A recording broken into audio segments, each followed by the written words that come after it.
La primera vez que escuché el silencio de esa estructura, supe que no era humana. Fui parte de un equipo científico enviado al desierto de Samalayuca, pero lo que encontramos allí nos encontró primero. Las paredes murmuraban, el tiempo se deformaba y uno por uno, mis compañeros comenzaron a desaparecer. Vi cosas que no deberían existir, y ahora algo me observa desde dentro. Nadie quiso hablar de esto, pero yo ya no puedo callarlo, porque sé que aún no ha terminado. Hay un tipo de silencio que no es natural. Lo escuché por primera vez en esa estructura imposible, justo antes de perderme para siempre. No fue un descubrimiento planificado. Ni siquiera estábamos allí por eso. Oficialmente, nuestro equipo fue enviado a Samalayuca para registrar vibraciones subterráneas que podrían estar relacionadas con una actividad tectónica inusual en la zona. Extraoficialmente, había presiones desde una rama del gobierno que nunca se identificó del todo. Solo nos dijeron que había anomalías de interés estratégico. Era enero. El calor del desierto no daba tregua, ni siquiera en invierno. Dormíamos en módulos portátiles colocados en un perímetro circular a medio kilómetro, de donde los sensores habían detectado un patrón imposible. Una serie de pulsos equidistantes, de frecuencia constante, sin variación ni degradación. Algo que ningún fenómeno natural puede mantener por más de unas pocas horas. Pero esos pulsos llevaban registrándose así por casi 3 semanas. Durante los primeros días todo fue frustración. Instalábamos sismógrafos, calibrábamos equipos, monitoreábamos, y no pasaba nada. Nada más allá de ese latido constante bajo tierra.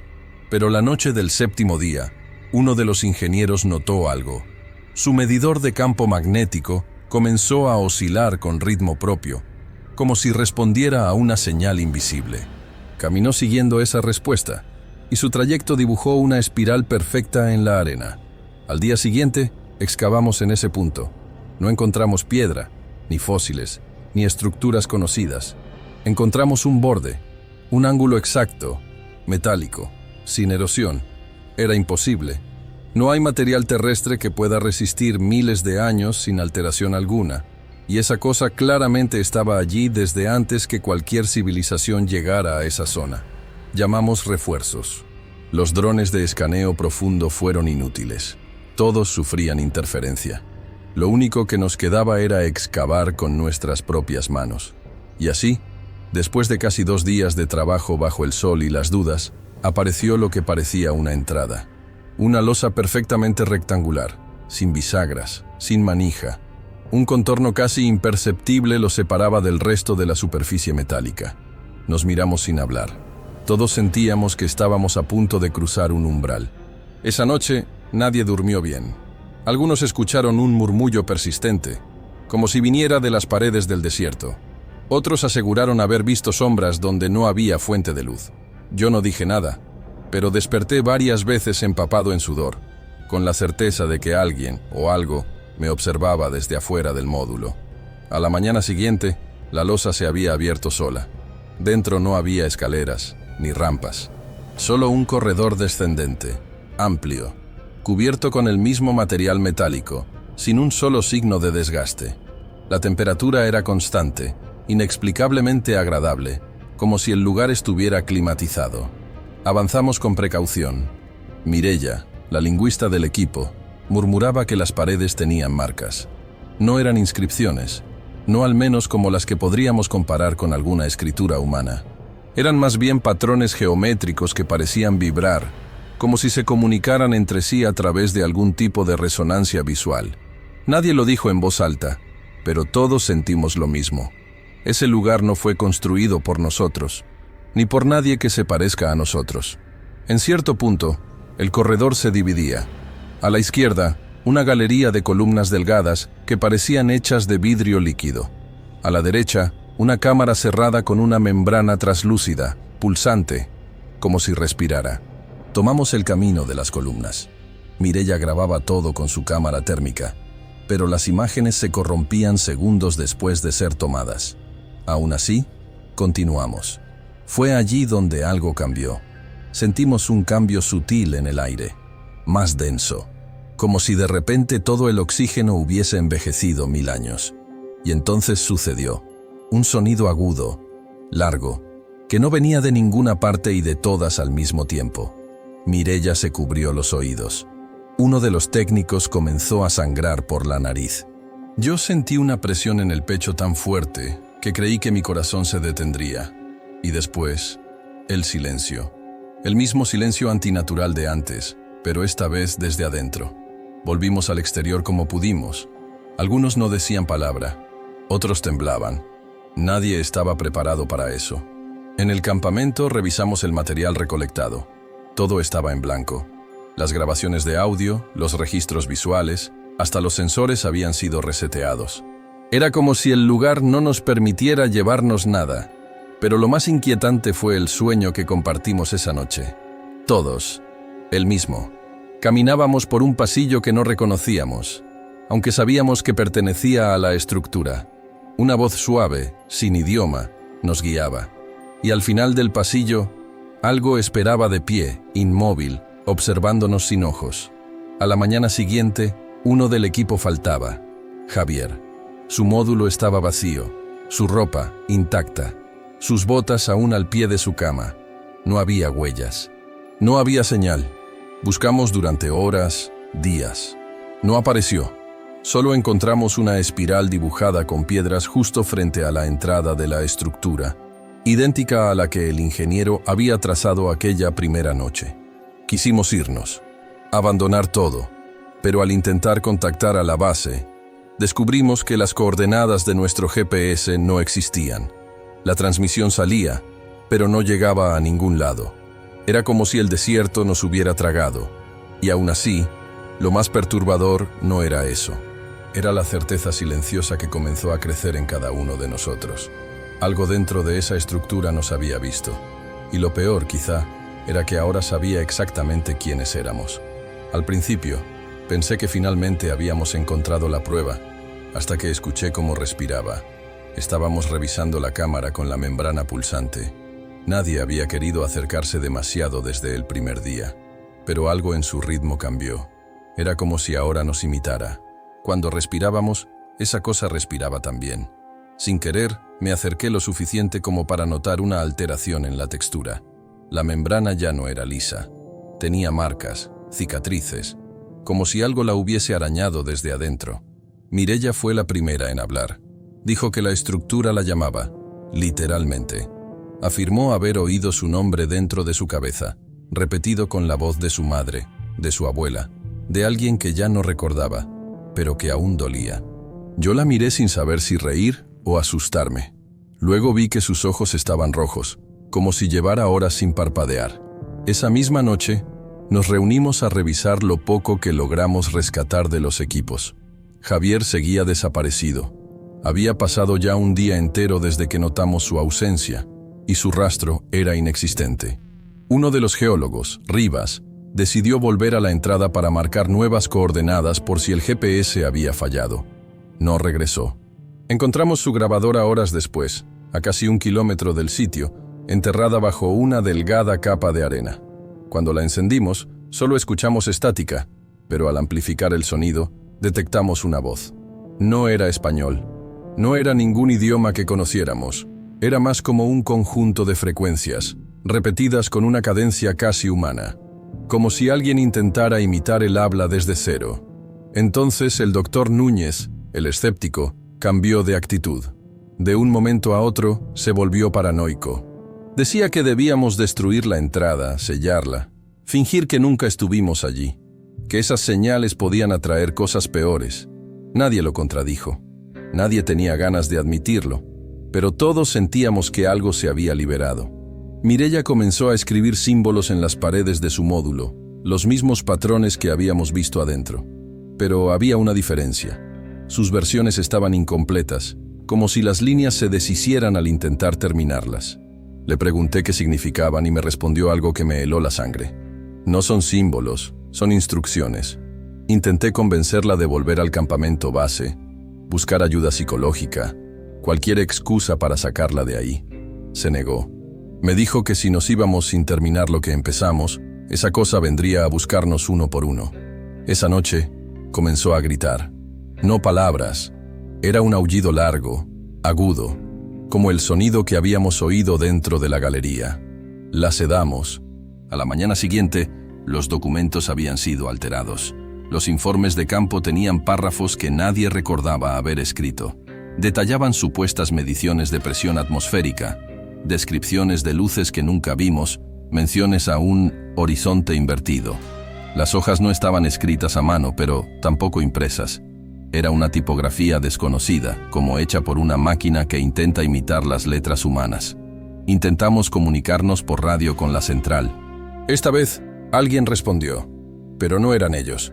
La frecuencia estaba distorsionada, y la voz que contestó lo hizo en perfecto español, aunque con un acento ajeno. Cada vez que preguntábamos quién hablaba, repetía, unidad establecida, sincronización completada. Fue cuando decidimos revisar el generador central. Descubrimos que alguien lo había reconfigurado. El patrón de energía que emitía ya no era constante. Pulsaba en un intervalo idéntico al que registramos en el subsuelo.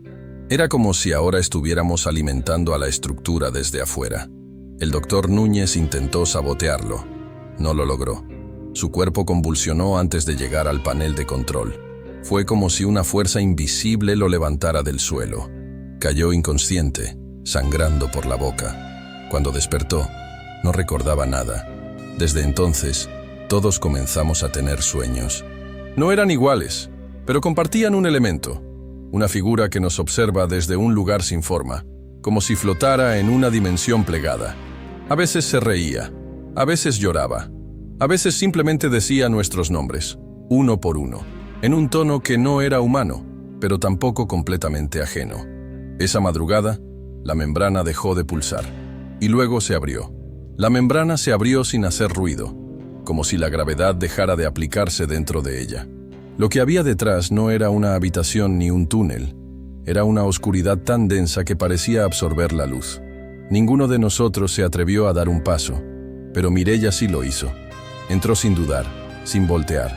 Caminó hacia la negrura como si supiera exactamente a dónde iba. La llamamos, le gritamos. No respondió, solo se desvaneció, como si el espacio mismo la hubiera tragado.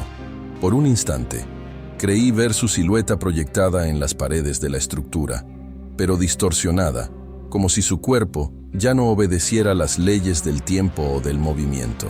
Corrí hacia la entrada para detenerla, pero el aire se volvió sólido. Literalmente, me estrellé contra una barrera invisible. Sentí una vibración sorda, como el zumbido de un enjambre, y luego escuché mi nombre, no dicho en voz alta, sino dentro de mi cabeza, con la voz exacta de mi madre, muerta hace más de 15 años. Retrocedí tambaleándome. El resto del equipo también había escuchado cosas distintas. El doctor Núñez cayó de rodillas, balbuceando en latín. Uno de los técnicos comenzó a rezar. La estructura parecía haberse activado completamente. La temperatura descendió en segundos. El metal de las paredes se cubrió de escarcha, pero nuestros cuerpos sudaban como si estuviéramos en pleno mediodía. Esa noche fue la peor.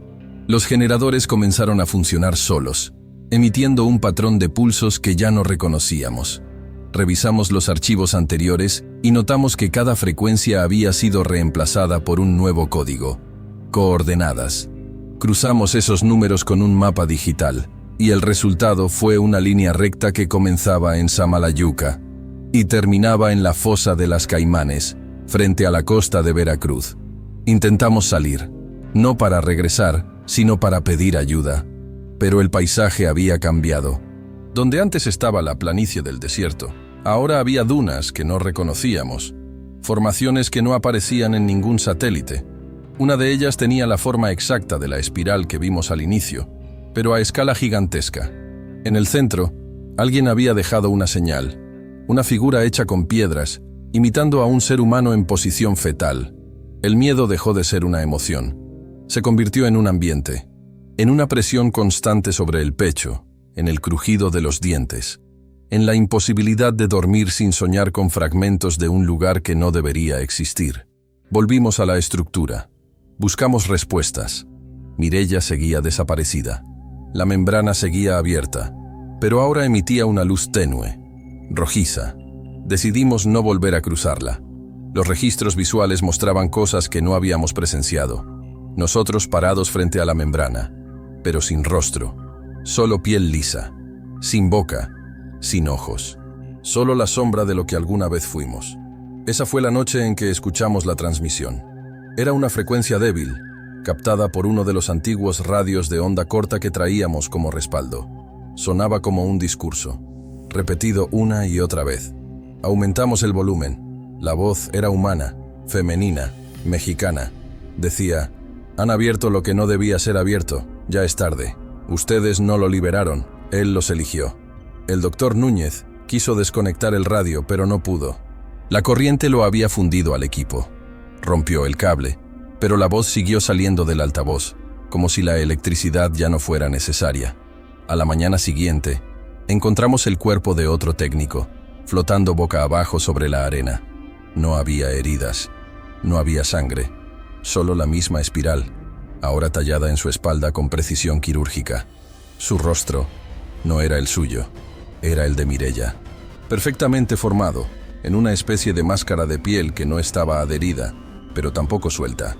Esa fue la última vez que el equipo permaneció unido. El doctor Núñez se encerró en su módulo. Lo escuchamos hablar en idiomas que nadie comprendía. Otros intentaron huir de noche, pero ninguno regresó. Cada intento de escapar terminaba en el mismo punto. La estructura, siempre frente a nosotros, como si estuviéramos atrapados en una burbuja de espacio deformado. Comencé a perder la noción del tiempo. Mis uñas crecían más rápido. El cabello, en cambio, se caía en mechones. Había días en los que el sol nunca salía. Otros en los que el cielo permanecía rojo desde el amanecer hasta el anochecer. Una tarde, finalmente lo vi. No fue una aparición, ni una visión. Fue real.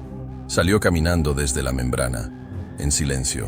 Una figura alta, demasiado delgada para ser humana, pero con proporciones que simulaban la forma humana.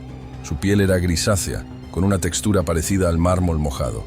No tenía rostro, pero yo supe que podía verme, y supe que sabía lo que yo había soñado. Me quedé paralizado. La figura se detuvo frente a mí.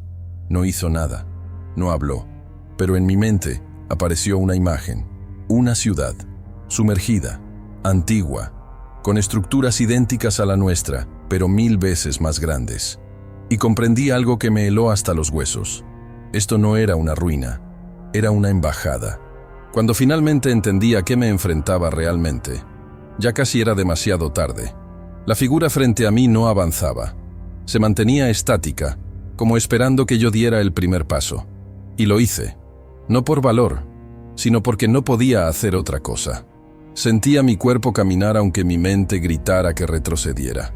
A cada paso que daba, el aire se espesaba, como si el mundo se plegara en capas invisibles. Y entonces lo vi, no a él, sino lo que traía detrás. Una especie de arrastre, una sombra que no proyectaba luz, sino que absorbía los contornos del espacio. Una silueta sin forma, sin lógica, pero que se movía con una intención casi animal. Intenté hablar, no supe qué dije. Mi voz se quebró, mis dientes castañearon y mis pies se aflojaron. El suelo vibró. No como un temblor, sino como si la estructura completa estuviera respirando conmigo. No sé cómo lo supe, pero estaba dentro de mí, no mi cuerpo, mis recuerdos, mis pensamientos. Vi imágenes que no recordaba haber vivido. Un cuarto oscuro con una figura sentada al fondo. Goteos rítmicos sobre metal oxidado. Una palabra repetida una y otra vez por voces sin boca. Receptor. Corrí. No sé cómo logré despegarme. Solo recuerdo el impulso de mi corazón, las piernas moviéndose solas. Atravesé la galería, los pasillos, los corredores que ya no reconocía. La estructura había cambiado. Todo estaba más angosto, más curvo, como si se replegara hacia sí misma. Las paredes tenían formas parecidas a huesos. No había más puertas, solo aperturas irregulares que parecían moverse si no las mirabas. Tropecé con el cuerpo de alguien. Era uno de los técnicos. No recuerdo su nombre. Su rostro estaba congelado en una mueca de sorpresa, con los ojos abiertos de par en par, pero sus pupilas no estaban. Solo cavidades oscuras que no reflejaban la linterna. Su pecho tenía símbolos tallados, no grabados, tallados, profundos, como marcas de un lenguaje que no debería tener simetría, pero la tenía. La voz de Mireia volvió a mi cabeza, pero no era suya. Era una mezcla, un eco retorcido de muchas voces. Me pedía que volviera. Decía que aún había tiempo, que si aceptaba, el dolor terminaría. Cerré los ojos y apreté los dientes. Seguí corriendo hasta que sentí el metal bajo mis pies desaparecer. Había salido de la estructura. El campamento estaba vacío. No había señales de nadie. Los módulos, abiertos. El equipo, apagado. La arena estaba alterada, con surcos profundos que se dirigían hacia el norte, como si algo se hubiera arrastrado en masa. Las huellas humanas eran escasas, y las que había estaban al revés, como si alguien caminara hacia atrás. Corrí al generador. Aún funcionaba. Lo desconecté, esperando que con eso todo se detuviera. No pasó nada. El aire seguía vibrando. La estructura detrás de mí seguía latente, viva. Fue entonces cuando vi el cuaderno de Núñez, abandonado junto al módulo médico. Estaba cubierto de anotaciones desesperadas, coordenadas, frases sin sentido, fragmentos en latín, ecuaciones mal construidas, y una frase repetida al margen de cada página: el intercambio está completo. En una hoja más arrugada, encontré un mapa trazado a mano. Indicaba otro punto, una réplica de la estructura, aparentemente enterrada en el norte de Veracruz, con fecha, una fecha futura. 5 días desde aquel momento. No podía entenderlo. ¿Eran más? ¿Cuántas más? ¿Quién las construyó? ¿Qué guardaban? ¿Qué soltamos? Caminé hacia la zona de transmisiones. El viejo radio aún funcionaba. Intenté contactar con cualquier frecuencia.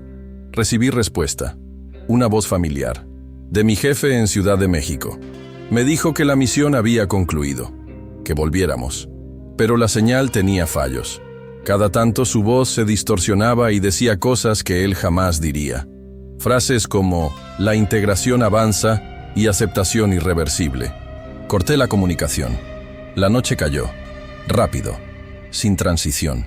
El sol pareció apagarse de golpe como si alguien lo hubiera arrancado del cielo. Me refugié en uno de los módulos y sellé las puertas. Encendí todas las luces disponibles. No dormí. Cada tanto, escuchaba pasos afuera. No firmes, más bien arrastrados, como si alguien se deslizara lentamente por la arena. Al amanecer, o lo que parecía el amanecer, encontré un espejo roto en el lavabo. Me miré. No me reconocí. No era mi rostro el que devolvía la mirada. Era más pálido, los ojos más hundidos, la expresión ausente, como si otra cosa me estuviera usando para ver. Fue entonces que lo entendí. El objetivo no era que entráramos. Era que lo viéramos, que lo registráramos, que pensáramos en él, que habláramos de él. La estructura no era una prisión, era una antena, un traductor, y nosotros éramos el canal. Sentí un temblor bajo mis pies. Corrí hacia el exterior. La membrana brillaba con más intensidad. Un sonido comenzó a expandirse desde su interior. Era armónico, casi musical, pero compuesto por voces humanas, gritos, suspiros, oraciones, todos perfectamente sincronizados. No venía del interior, venía de todas partes. En la cima de una de las dunas apareció otra figura. Esta vez no caminaba, flotaba. Su contorno era borroso, cambiante. Era imposible mirarla directamente sin sentir náuseas, pero pude percibir algo claro. Tenía los ojos de Mireia. Me quedé inmóvil. No sabía si llorar, gritar o simplemente dejarme caer. Y entonces, detrás de mí, sentí el calor. La estructura ya no estaba sola. Otras estaban emergiendo de la arena, idénticas, sin puertas, sin ventanas, como si despertaran de un sueño milenario, como si el desierto entero hubiera sido sembrado con ellas, esperando solo el momento correcto para brotar. Y entendí que el momento correcto era ahora. No grité cuando vi emerger las otras estructuras. No porque no tuviera miedo, sino porque algo en mí ya sabía que esto iba a pasar. No sé cuánto tiempo estuve de pie, viendo cómo brotaban del desierto. Algunas se alzaban lentamente, como si despertaran de un largo letargo. Otras simplemente estaban allí de repente, donde antes no había nada, todas iguales, todas respirando. Me temblaban las piernas. Pensé en correr, pero no había a dónde. La espiral en la arena se repetía en cada punto. Un patrón, una red, y yo estaba atrapado en el centro. La figura flotante comenzó a descender. No hacía ruido, no proyectaba sombra. A cada metro que bajaba, el aire se hacía más espeso, más irrespirable. Cerré los ojos. Me obligué a recordar la voz de mi madre, los sabores de casa, la risa de Mireya cuando hablaba del lenguaje como si fuera una criatura viva. Algo dentro de mí aún quería aferrarse a lo humano. Y entonces, todo se detuvo. Silencio, no uno cualquiera. El mismo silencio antinatural que escuché la primera vez. La figura se esfumó. La luz de las estructuras se apagó. El desierto volvió a estar en calma. Yo seguía ahí, temblando, preguntándome si todo había sido una alucinación inducida por el calor, por el miedo, por algo que no podía entender.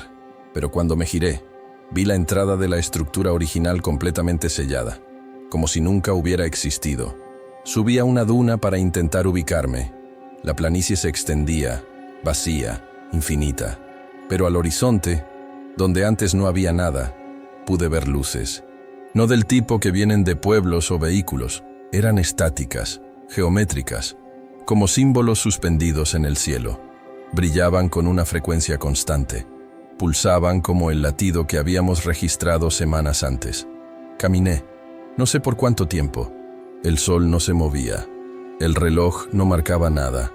Al tercer día, o eso creo, encontré una patrulla del ejército. O al menos eso parecía.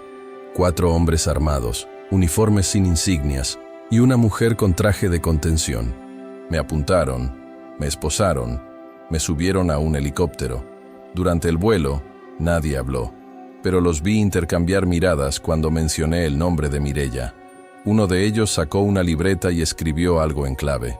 Cuando pregunté qué estaba pasando, la mujer solo respondió: «No eres el primero, tampoco serás el último». Me llevaron a un complejo subterráneo. No sé en qué parte del país. Me interrogaron durante días, no con violencia, sino con una frialdad que me asustó más. Me mostraron fotos satelitales: Samalayuca, Veracruz, Chiapas, Sonora, todas con las mismas marcas espirales apareciendo en la tierra. Me preguntaron por las voces, por los símbolos, por las puertas. Les dije todo, absolutamente todo. Y cuando terminé, me dejaron solo en una habitación blanca, con una libreta y un bolígrafo. Me pidieron que escribiera lo que realmente vi. Me tomó horas, tal vez días. Cuando terminé, una mujer entró, revisó las páginas y luego dijo algo que nunca voy a olvidar. Lo que vio no es lo importante. Lo que ahora lleva dentro, sí. No me dejaron regresar a mi vida. Me asignaron un nuevo nombre, una nueva ciudad. Me dijeron que estaba en resguardo de seguridad nacional. Vivo solo, con chequeos médicos constantes. Me inyectan cosas que no me explican. A veces despierto con marcas en el cuerpo que no recuerdo haberme hecho. Algunas noches escucho el zumbido, lo mismo que en la estructura, leve, constante, como si viniera desde dentro de mis huesos. Intenté escribirle a mi familia. Las cartas nunca llegan. Las llamadas se bloquean. Cuando busco en internet noticias sobre Samalayuca, solo aparecen notas viejas, sin fotos, sin contexto, como si todo hubiera sido borrado. Pero yo recuerdo a Mireya, su voz, su mirada perdida antes de desaparecer. Recuerdo la figura flotante y su silencio opresivo. Recuerdo la ciudad sumergida que vi en mi mente, y las estructuras emergiendo como si respondieran a un llamado. A veces pienso que todo fue un experimento, que fuimos elegidos, llevados ahí para activar algo, o tal vez solo estábamos en el lugar equivocado, en el momento exacto que algo mucho más viejo que nosotros necesitaba despertar. Y hay algo más. Hace unos días, al abrir el grifo de la cocina, el agua corrió negra durante unos segundos. Después, normal. Pero en ese instante, en ese parpadeo, juro que vi reflejado en el metal del fregadero un rostro, el mío, pero no era yo. Era la versión que vi en el módulo, la sin expresión, sin alma. Ahora duermo con la luz encendida, no porque crea que eso me salvará, sino porque me niego a cerrar los ojos y regresar a ese pasillo sin fin, a esa voz sin lengua, a esa entidad que aún susurra cosas en los sueños que no quiero tener. No sé cuántas estructuras más hay. No sé si alguien las controla o si actúan por sí mismas, pero sé que no han terminado. Y lo peor es que ya no necesitan abrir puertas. Estamos llenos de ellas, por dentro. Agentes, la verdad aún sigue ahí afuera. No se pierdan esta siguiente historia. Hagan clic aquí y descubran otro secreto inquietante.